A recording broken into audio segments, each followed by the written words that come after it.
Hi, today I'm for me Cat S75 and I'll show you how to enable or disable Google Discover option on this device.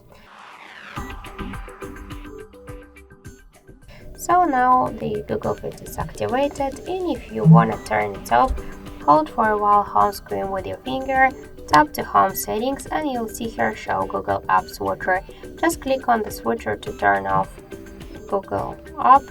Now let's slide to the right side with our finger and we could see that the Google Discover successfully turned off. If you want to turn it on, by the same way, hold home screen, go to home settings and activate this watcher to show Google App.